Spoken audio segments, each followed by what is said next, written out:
नमस्कार दोस्तों, स्वागत है आपका हमारे YouTube channel target civil services में। तो आज है 10 सितंबर और मध्य प्रदेश के डेली करंट अफेयर में आज हम पढ़ेंगे 10 सितंबर के करंट अफेयर। तो लेक्चर ध्यान से देखिएगा। और दोस्तों, इसने वीडियो को लाइक नहीं किया है तो लाइक और शेयर जरूर कर दीजिए। अगर आप इस चैनल पर नए हो तो सब्सक्राइब भी कर लीजिए। तो चलिए सबसे पहले हम डेज का रिविजन कर लेते हैं। 1 सितंबर से लेकर 7 सितंबर तक मनाया जाता है राष्ट्रीय पोषण सप्ताह दिवस। 2 सितंबर को मनाया जाता है विश्व नारियल दिवस यानी वर्ल्ड कोकोनट डे। 5 सितंबर को मनाया जाता है राष्ट्रीय शिक्षक दिवस। और देखिए, विश्व शिक्षक दिवस कब मनाया जाता है तो ये 5 अक्टूबर को मनाया जाता है। 8 सितंबर को मनाया जाता है विश्व साक्षरता दिवस। और 9 सितंबर को मनाया जाता है हिमालय दिवस। ठीक है। और देखिए दोस्तों, आज है 10 सितंबर और 10 सितंबर को मनाया जाता है विश्व आत्महत्या दिवस यानी वर्ल्ड सुसाइड प्रिवेंशन डे। और आत्महत्या, देखिए दोस्तों, अभी जो 25 जुलाई को एमपीपीएससी का प्रीलिम्स था उसके पहले स्टूडेंट्स ने सुसाइड कर लिया था। तो देखिए, इसका कोई सॉल्यूशन नहीं है सुसाइड। इस दुनिया में ऐसा कौन है जो दुखी नहीं है। दुख परेशानियां और मुश्किलें हम सबकी लाइफ में होती है यार, हम सब इसे फेस कर रहे होते हैं। लेकिन प्रॉब्लम ये है ना कि हमें जो अपने दुख है, अपनी तकलीफ है, वो सामने वाले इंसान से हमेशा बड़ी लगती है। हमें लगता है यार वो अंबानी कितना खुश रहता होगा, उसके पास इतना पैसा है, और सलमान खान अपनी लाइफ में, उसकी लाइफ में तो कोई प्रॉब्लम ही नहीं होगी। तो ऐसा नहीं है। देखिए, सबकी लाइफ में अपनी अपनी प्रॉब्लम होती है। उनको उनके लेवल पर बहुत सारी परेशानियां होगी और बहुत सारी मुश्किलें होगी, वो भी फेस करते होंगे। ऐसा नहीं है कि उनके जीवन में बहुत पैसा है तो उनके जीवन में सुख ही सुख है, ऐसा कुछ भी नहीं है। देखिए, सुख और दुख हर इंसान के जीवन का हिस्सा होता है। और दोस्तों, आजकल देखिए जो सोशल मीडिया, टीवी, ऐसी कोई भी न्यूज़ सुनने को मिलती है ना कि यार बस दिल रो पड़ता है। उस बंदे ने सुसाइड कर लिया, या उस लड़की ने पानी में कूदकर अपनी जान दे दी, या कोई ट्रेन के सामने आ गया तो किसी ने फांसी लगा ली। मुझे समझ नहीं आता कि क्या हमारी लाइफ इतनी सस्ती है जिसे हम इतनी आसानी से ख़त्म कर देंगे। देखिए, ज़िंदगी में ना 2 तरह के लोग होते हैं। एक वो जिनके साथ लाइफ में कुछ बुरा होता है तो वो उस चीज़ को एक्सेप्ट करते हैं, उससे कुछ सीखते हैं, उसका सॉल्यूशन निकालते हैं, कोशिश करते हैं। और हाँ, सबसे बड़ी बात कि ज़िंदगी में कभी हार नहीं मानते। और देखिए, दूसरे वो लोग होते हैं जिनके साथ कभी लाइफ में कुछ बुरा होता है ना तो वो उस चीज़ को लेकर बैठ जाते हैं और ज़िंदगी भर रोते रहते हैं। लाइफ में आगे बढ़ने की कोशिश ही नहीं करते हैं, लाइफ में स्ट्रक हो जाते हैं। और उन्हीं लोगों में कुछ ऐसे लोग भी होते हैं जो सुसाइड कर लेते हैं और अपनी ज़िंदगी को ख़त्म कर लेते हैं। ये लोग ना कायर होते हैं। एक बार जिसने हमको ये लाइफ दी है उसके बारे में तो सोचो, अपनी फैमिली के बारे में सोचो, अपने मम्मी पापा के बारे में सोचो। देखो, मैं ये कहना चाहता हूँ कि कितना भी बड़ा दुख क्यों ना हो, एग्ज़ाम नहीं निकला, नौकरी नहीं लगी, ब्रेकअप हो गया है, कोई हमेशा के लिए अपना छोड़कर चला गया है, चाहे कुछ भी हो, इस दुनिया में ऐसा कोई प्रॉब्लम नहीं है जिसका सॉल्यूशन नहीं है। जिंदगी कभी खत्म नहीं होती दोस्तों, बस हम हार मान लेते हैं। और देखिए, हमें हार नहीं मानना है। जिस महफिल ने ठुकराया हमको, क्यों उस महफिल को याद करे, आगे लम्हे बुला रहे हैं, आओ उनके साथ चले। तो हमेशा याद रखिएगा, ये स्टेप कभी मत उठाना लाइफ में, कभी भी नहीं, चाहे कोई भी प्रॉब्लम आ जाए। ठीक है। तो देखिए, विश्व आत्महत्या रोकथाम दिवस यानी वर्ल्ड सुसाइड प्रिवेंशन डे हर साल 10 सितंबर को मनाया जाता है। देखिए, जो विश्व आत्महत्या रोकथाम सप्ताह यानी सुसाइड प्रिवेंशन वीक 5 सितंबर से लेकर 11 सितंबर को मनाया जाता है। इस दिन मनाने की जो शुरुआत है वो 10 सितंबर 2003 को international association for suicide prevention यानी IASP, दोस्तों इसकी स्थापना 1973 में हुई थी। ठीक है। और इसके संस्थापक कौन थे? जॉन बोनिका इसके संस्थापक थे। और इसका मुख्यालय कहाँ पर है? वॉशिंगटन DC, जो कि USA यानी यूनाइटेड स्टेट ऑफ अमेरिका की राजधानी है। तो वहां पर इसकी स्थापना हुई थी। और विश्व स्वास्थ्य संगठन यानी WHO की बात करें हम तो देखिए, WHO की स्थापना यानी वर्ल्ड हेल्थ ऑर्गेनाइजेशन की स्थापना जो है वो 1948 में हुई थी। ठीक है। और इसका मुख्यालय कहाँ पर है? जेनेवा, स्विट्जरलैंड में है। और इसके अभी प्रमुख कौन है? टेड्रोस एडनोम है। ठीक है। तो इन्होंने मिलकर एक बहुत ही महत्वपूर्ण संदेश आत्महत्याओं को रोका जा सकता है देने के लिए की थी। और वर्ल्ड सुसाइड प्रिवेंशन डे 2021 की थीम क्या है? कार्यवाही के माध्यम से आशा बनाना है, जो आत्महत्या की रोकथाम की दिशा में एक सामूहिक पहल या वादा करता है। कि दोस्तों, एक सुसाइड डेटा के अनुसार हर 40 सेकंड में एक व्यक्ति आत्महत्या कर रहा है। और प्रत्येक वर्ष लगभग 8 लाख से अधिक लोग अलग अलग कारणों के चलते आत्महत्या कर रहे हैं। और दोस्तों, इससे अंदाजा लगाया जा सकता है कि आज के समय में लोग किस हद तक मानसिक तनाव से गुजर रहे हैं। कि हमारे वर्ल्ड में जो 79% आत्महत्या है यानी सुसाइड है, वो निम्न और मध्यम वर्ग वाले देशों के लोग करते हैं। और हमारा देश भी एक विकासशील कंट्री है। कि दोस्तों, सबसे पहले मैं आपको बता दूं, ये है हमारा टेलीग्राम चैनल। इस पर डेली 20 क्वेश्चन का क्विज होता है, जिसमें 10 क्वेश्चन जो रहते हैं वो मध्य प्रदेश GK से रहते हैं, जो कि प्रीवियस ईयर एग्जाम में पूछे भी जा चुके हैं। और एग्जाम पर्सपेक्टिव से भी इंपॉर्टेंट होते हैं। 5 क्वेश्चन जो रहते हैं ये Madhya Pradesh daily current affair से रहते हैं, 5 क्वेश्चन जो रहते हैं वो नेशनल करंट अफेयर से रहते हैं। तो इस टाइप से इसका रिजल्ट निकलता है। और देखिए जो 52वां टेस्ट हुआ था इसमें जो फर्स्ट रैंक आई थी वो योगेश्वरी की आई थी, सेकंड रैंक नीरज की आई थी और थर्ड रैंक के की आई थी। ठीक है, तो आप भी इस क्विज में पार्टिसिपेट कर सकते हो। टेलीग्राम चैनल की लिंक आपको हमारे वीडियो के डिस्क्रिप्शन बॉक्स में मिल जाएगी। चलिए दोस्तों, सबसे पहले हमने जो कल करंट अफेयर पढ़े थे उसका रिवीजन कर लेते हैं, उसके बाद हम स्टार्ट करेंगे आज के करंट अफेयर। तो कल के करंट अफेयर में पहला क्वेश्चन था हमारा, institute of company secretary of India यानी ICSI ने इस यूनिवर्सिटी के साथ शैक्षणिक सहयोग के लिए एक समझौता किया है। तो ये श्री वैष्णव विद्यापीठ विश्वविद्यालय इंदौर ने। तो इसका आंसर क्या हो जाएगा, ऑप्शन नंबर ए। और दोस्तों देखिए जो डॉक्टर हरि सिंह गौर यूनिवर्सिटी है ये एक सेंट्रल यूनिवर्सिटी है, कल मैंने प्राइवेट बता दिया था।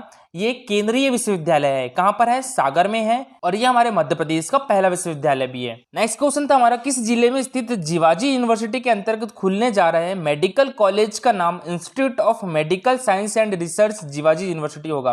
तो दोस्तों ये किस डिस्ट्रिक्ट में है, तो ये हमारे मध्य प्रदेश के ग्वालियर डिस्ट्रिक्ट में है। तो इसका आंसर क्या हो गया था, ऑप्शन नंबर सी। और देखिए इसके अंतर्गत आयुर्वेद संस्थान भी खोला जाएगा जिसका नाम क्या होगा, institute of Ayush Jiwaji university Gwalior होगा। ठीक है, और centre for innovation and incubation, centre of excellence for nano research and application, centre for Ayurvedic translation research नाम से 3 नए सेंटर ओपन करने पर भी सहमति बनी है। और देखिए इंस्टीट्यूट ऑफ पैरामेडिकल साइंस की स्थापना भी किए जाने पर अनुमति बनी है। ठीक है, नेक्स्ट क्वेश्चन था हमारा, मंत्री यशोधरा राजे सिंधिया, ये हमारे मध्य प्रदेश की खेल एवं युवा कल्याण मंत्री है और तकनीकी शिक्षा विभाग भी है इनके पास। तो इन्होंने किस जिले को खेलों के क्षेत्र में बड़ा केंद्र बनाने की घोषणा की है, तो ये हमारे मध्य प्रदेश की सांस्कृतिक राजधानी उज्जैन को। तो इसका आंसर क्या हो जाएगा, ऑप्शन नंबर बी। और देखिए यशोधरा राजे सिंधिया जी ने 7 करोड़ रुपए से बनने वाले अंतरराष्ट्रीय स्तर के सिंथेटिक एथलेटिक ट्रैक का वर्चुअल भूमि पूजन भी किया उज्जैन में। इस क्वेश्चन था हमारा, मध्य प्रदेश में एक जिला एक उत्पाद योजना में लघु वनोपज संग्रहण के लिए कितने जिलों के लिए एक्शन प्लान बनाया गया है, तो ये 6 जिलों के लिए। तो इसका आंसर हो गया था ऑप्शन नंबर सी।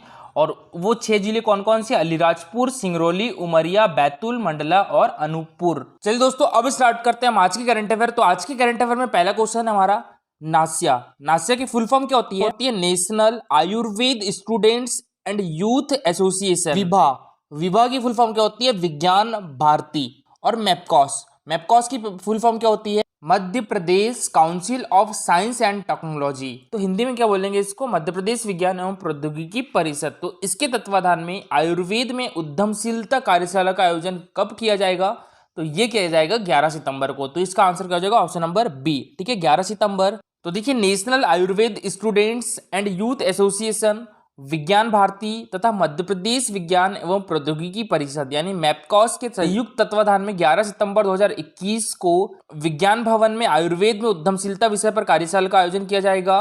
और स्वाधीनता के अमृत महोत्सव श्रृंखला के अंतर्गत आयोजित इस कार्यशाला में विज्ञान एवं प्रौद्योगिकी तथा MSME मंत्री श्री ओम प्रकाश सकलेचा और आयुष एवं जल संसाधन राज्य मंत्री श्री रामकिशोर कावरे विशेष रूप से उपस्थित रहेंगे। और 1 दिवसीय कार्यशाला में आयोजित विभिन्न सत्रों के दौरान आयुर्वेदिक क्लिनिक की स्थापना, प्रोसेस, बौद्धिक संपदा अधिकार एवं कई अन्य संबंधित मुद्दों पर विचार मंथन किया जाए। नेक्स्ट क्वेश्चन है हमारा, राज्य शासन ने मध्य प्रदेश गौपालन एवं पशु संवर्धन बोर्ड के उपाध्यक्ष एवं कार्य परिषद के अध्यक्ष को राज्य शासन के मंत्री का दर्जा प्रदान किया गया है। तो इनका नाम क्या है, तो इनका नाम है स्वामी अखिलेश्वरानंद गिरी। तो इसका आंसर हो जाएगा ऑप्शन नंबर ए। ठीक है, स्वामी अखिलेश्वरानंद गिरी, और यह है स्वामी अखिलेश्वरानंद गिरी। और देखिए बात करें यहाँ पर मध्य प्रदेश गौपालन एवं संवर्धन बोर्ड का गठन कब किया गया था, तो ये 19 अक्टूबर 2004 को किया गया था। मध्य प्रदेश में सहकारी डेयरी विकास कार्यक्रम कब शुरू किया गया था, 1975 में। और मध्य प्रदेश राज्य पशुधन एवं कुक्कुट विकास निगम कब स्थापित हुआ था, 19 नवंबर 1982 में। और आनंद पद्धति पर आधारित सहकारी डेयरी विकास कार्यक्रम हमारे मध्य प्रदेश में कब चलाया गया, 1970 से चलाया गया। और मध्य प्रदेश में राष्ट्रीय गौवंशीय पशु प्रजनन परियोजना कब से संचालित की जा रही है, तो ये 1999 से। और राष्ट्रीय कामधेनु प्रजनन केंद्र की स्थापना कीरतपुर इटारसी में की गई है। और मार्च 2018 में ककड़नाथ मुर्गे को GI टैग दिया गया था। मध्य प्रदेश में राज्य मत्स्य पालन विभाग की स्थापना कब की गई थी, तो ये 1969 में की गई थी। और 1999 में इसका नाम परिवर्तित करके क्या कर दिया गया था, मत्स्य महासंघ कर दिया गया था। और दोस्तों गौ विभाग का गठन करने वाला देश का पहला राज्य कौन सा है, तो वो भी हमारा मध्य प्रदेश है। और देश का पहला गौ अभ्यारण्य कहां पर बनाया गया है, तो ये हमारे देश का जो 51वां डिस्ट्रिक्ट है आगर मालवा, तो वहां पर बनाया गया है। नेक्स्ट क्वेश्चन है हमारा, साइबर क्राइसिस प्रबंधन योजना लागू करने वाला देश का पहला राज्य कौन सा बन गया है, तो ये बन गया है हमारा प्यारा मध्य प्रदेश। तो इसका आंसर हो जाएगा ऑप्शन नंबर ए। तो देखिए मध्य प्रदेश राज्य load dispatch centre Jabalpur power sector में साइबर क्राइसिस प्रबंधन योजना लागू करने वाला देश का पहला राज्य बन गया है। और Madhya Pradesh power transmission company के जो प्रबंध संचालक है श्री सुनील तिवारी, तो इनके द्वारा कहा गया है कि केंद्र शासन के निर्देश पर हमारे Madhya Pradesh power transmission company के स्टेट लोड डिस्पैच सेंटर के इंजीनियर्स ने विशेषज्ञों सलाहकारों की मदद लिए बिना इन हाउस साइबर क्राइसिस प्रबंधन योजना तैयार की है। और इस योजना का अनुमोदन computer emergency response team Bharat सरकार द्वारा करवाकर इसे लागू कर दिया गया है। मध्य प्रदेश देश का ऐसा पहला राज्य है जिसके लोड डिस्पैच सेंटर को ISO 27001 द्वारा प्रमाणित किया गया है, ठीक है। और यह सर्टिफिकेट साइबर सिक्योरिटी के अनुपालन के लिए प्रदान किया गया है। और देखिए भारत में पावर सेक्टर को विभिन्न दिशा निर्देश देने वाली संस्था कौन सी है, ये पोसोको है, यानी power system operation corporation limited. और इंफॉर्मेशन सुरक्षा से संबंधित राष्ट्रीय नोडल एजेंसी NCIIPC यानी national critical information infrastructure protection centre ने Madhya Pradesh power transmission company के द्वारा तैयार किए गए इस प्रबंध योजना को पहले परीक्षण में ही अनुमोदन प्रदान कर इस प्रणाली के पावर सिस्टम संबंधी सभी प्रस्तावों को स्वीकार किया। और इससे पहले हमारे Madhya Pradesh power transmission company के लोड डिस्पैच सेंटर जबलपुर को BT मॉनिटरिंग प्रणाली एवं स्काडा सिस्टम लागू करने वाला देश के पहले पावर यूटिलिटी का दर्जा भी प्राप्त हो चुका है। नेक्स्ट क्वेश्चन है हमारा, राजमाता विजयाराजे सिंधिया एयरपोर्ट का विस्तार और भव्य एयर टर्मिनल का निर्माण होगा, तो यह किस जिले में स्थित है, तो यह ग्वालियर डिस्ट्रिक्ट में स्थित है। तो इसका आंसर क्या हो जाएगा, ऑप्शन नंबर सी, ठीक है, ग्वालियर डिस्ट्रिक्ट। तो देखिए जल्द ही राजमाता विजयाराजे सिंधिया एयरपोर्ट का विस्तार और भव्य एयर टर्मिनल का निर्माण होगा। और एयरपोर्ट के विस्तार के लिए जमीन उपलब्ध हो गई है। और केंद्रीय कृषि एवं किसान कल्याण मंत्री श्री नरेंद्र सिंह तोमर के निर्देश पर केंद्रीय कृषि मंत्रालय से संबद्ध भारतीय कृषि अनुसंधान परिषद ने ग्वालियर एयरपोर्ट के विस्तार के लिए आलू अनुसंधान केंद्र ग्वालियर की जो 110 एकड़ जमीन थी, वहां पर एयरपोर्ट अथॉरिटी ऑफ इंडिया नागरिक उड्डयन मंत्रालय भारत सरकार को आवंटित करने के लिए NOC जारी कर दी है। राजमाता विजयाराजे सिंधिया एयरपोर्ट के विस्तार के तहत अत्याधुनिक एयर टर्मिनल सहित अन्य निर्माण कार्य कराए जाएंगे। और केंद्रीय नागरिक उड्डयन मंत्री श्री ज्योतिरादित्य सिंधिया द्वारा इसके लिए धनराशि भी मंजूर कर दी गई। और दोस्तों कल का हमारा क्वेश्चन था, पद्मश्री भूरीबाई किस लिए प्रसिद्ध है, ये MPPSC 2020 में पूछा भी जा चुका है। इस क्वेश्चन को हम बहुत बार डिस्कस भी कर चुके हैं। तो ये है चित्रकारी के लिए प्रसिद्ध, कौन सी चित्रकारी, पिथौरा चित्रकारी, ठीक है। तो इसका आंसर हो जाएगा ऑप्शन नंबर ए। और ये है भूरीबाई, हमारे मध्य प्रदेश के झाबुआ डिस्ट्रिक्ट से है। और देखिए दोस्तों कल का आंसर जो है सभी लोगों ने बहुत अच्छा किया था, और जो सबसे अच्छा आंसर किया है सारा चौहान और तानिया ने, दोनों ने बहुत अच्छा आंसर किया है। तो देखिए इनके द्वारा बताया गया है कि भूरीबाई का संबंध चित्रकारी से है और ये भील जनजाति की पिथौरा चित्रकारी के लिए प्रसिद्ध है। इनका जन्म स्थल कहाँ पर है, झाबुआ जिले का पिटोल गाँव है। और ये राज्य संस्कृति विभाग की ब्रांड एम्बेसडर भी है। और देखिए इनको 1986-87 में सर्वोच्च शिखर सम्मान में मिल चुका है। 1998 में मध्य प्रदेश सरकार द्वारा अहिल्या सम्मान से भी विभूषित किया गया है। और 2021 में पद्मश्री पुरस्कार से भी सम्मानित किया गया था इनको, ठीक है। और दोस्तों आज के लिए आपका क्वेश्चन है, ये भी MPPSC 2020 में पूछा जा चुका है, कैलाश सत्यार्थी का जन्म मध्य प्रदेश के किस जिले में हुआ था, ठीक है। तो ये आपको बताना है, भोपाल, इंदौर, सीहोर या विदिशा। तो इसका आंसर पूरा डिटेल में दीजिएगा। और दोस्तों आज के लिए इतना ही। अगर आपको लेक्चर अच्छा लगा हो तो लाइक और शेयर जरूर करिएगा। अगर आप इस चैनल पर नए हो तो सब्सक्राइब भी कर लीजिए। Thank you so much for watching this video.